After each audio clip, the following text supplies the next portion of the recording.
በስመ አብ ወወልድ ወመንፈስ ቅዱስ አሐዱ አምላክ አሜን። ከደብረ ገነት መድኃኔዓለም ወቅድስት ማርያም የኢትዮጵያ ኦርቶዶክስ ተዋሕዶ ቤተ ክርስቲያን የተሰጠ ወቅታዊ መግለጫ። አስግሩ ለነ ኮናጽለ ንዑሳን እለ ያማስኑ አጸደ ወይንና፣ የወይናችንን ቦታ የሚያጠፏት ጥቃቅን ቀበሮችን አጥምዳችሁ ያዙልን።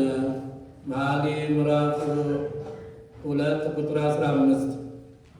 ደብራችን ደብረ ገነት መድኃኔዓለም ወቅድስት ማርያም የኢትዮጵያ ኦርቶዶክስ ተዋሕዶ ቤተ ክርስቲያን ከተመሰረተበት ጊዜ ጀምሮ ተቋማዊ አሰራርን በመከተል መንፈሳዊ አገልግሎቱን ለምዕመናን እየሰጠ ይገኛል። የቤተ ክርስቲያኑ መመሪያ መከተል ሕገ እግዚአብሔርን ማክበር ነው። ቤተ ክርስቲያናችን በአባቶቻችን ሐዋርያት ሥርዓት የምትመራ ዓለም አቀፋዊትና ኩላዊት መሆኗ ይታወቃል። አሁን ግን መዋቅሯን ለመሸርሸር ከውስጥም ከውጭም በግልና በግሩፕ በጥቅም በመተሳሰር ተቋማዊ ልዕልናዋን እያወኳት ይገኛሉ።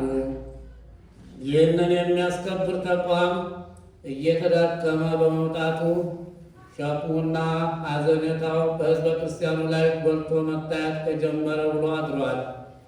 በዚህ ወቅትም በምንኖርበት በእርቢንግ ከተማም በቀድሞ ብስራተ ገብርኤል ወይም ዋሴ ገብርኤል ተብሎ በሚጠራው ቅጥር ግቢ ውስጥ የቤተ ክርስቲያንን ሥርዓት ያልጠበቀ መንፈሳዊ የሚመስል ነገር ግን መንፈሳዊ ያልሆነ ሥራ እየተከናወነ መሆኑን በተለያዩ ማኅበራዊ ሚዲያዎች ሲዘዋወር ተመልክተናል። ይህን ስሁት የሆነ አሰራር የወረዳው ቤተ ክህነትና ሀገረ ስብከቱ መፍትሔ ይሰጡበታል ብለን ብንጠባበቅም መፍትሔው እየተሰጠ ባለመሆኑ እኛ የእርቢንግ ደብረ ገነት መድኃኔዓለም ወቅድስት ማርያም የኢትዮጵያ ኦርቶዶክስ ተዋሕዶ ቤተ ክርስቲያን አገልጋይ ካህናት የሚከተለውን የአቋም መግለጫ ለመስጠት ተገደናል። የወረዳ ቤተ ክህነቱና ሀገረ ስብከቱ የቤተ ክርስቲያንን ሥርዓቶች ሳይሸራረፉ እንዲያስከብሩ በአጽንኦት እንጠይቃለን። ሁለተኛ፣ የግለሰቡ የግል ማንነት ሲታይ ኢቀኖሚያዊ ሥራዎችን እያከናወነ መሆናቸውን በነበሩበት ሀገረ ስብከት ዋና ሥራ አስኪያጅ በቤተ ክርስቲያኒቱ ዓለም አቀፋዊ ስብሰባ ላይ በሪፖርት የተገለጸ በመሆኑ።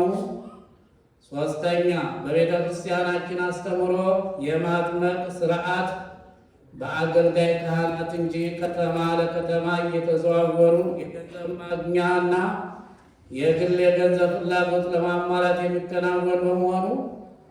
አራተኛ፣ በቃለ ዓዋዲው ሕግና ደንብ መሠረት አንቀጽ 20 ቁጥር 13 ሥራቸው ያልታወቀና ክህነታቸው ያልተመረመረ ግለሰቦች ቄስ ወይም መነኩሴ በመምሰል ለምዕመናን የንስሐ አባት በመሆን አላስፈላጊ የሆኑ ትምህርቶችን በመስጠትና እንዲሁም መንፈሳዊ መሰል አገልግሎታችንን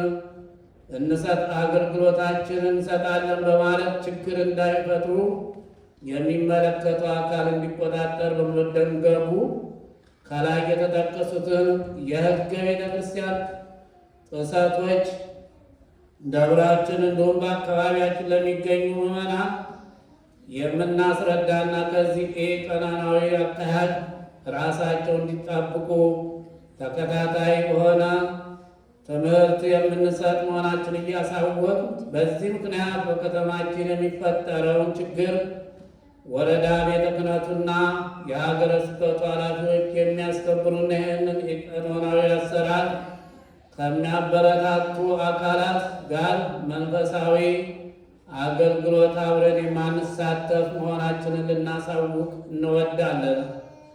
አምላካችን እግዚአብሔር ሱባኤውን በሰላም ያስፈጽመን፣ አሜን። እርቢንግ ደብረ ገነት መድኃኔዓለም ወቅድስት ማርያም የኢትዮጵያ ቤተ ክርስቲያን የካቲት 30 2017 ዓ.ም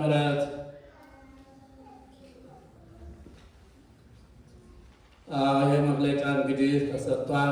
ምዕመናን ራሳችሁን መጠበቅ አለባችሁ።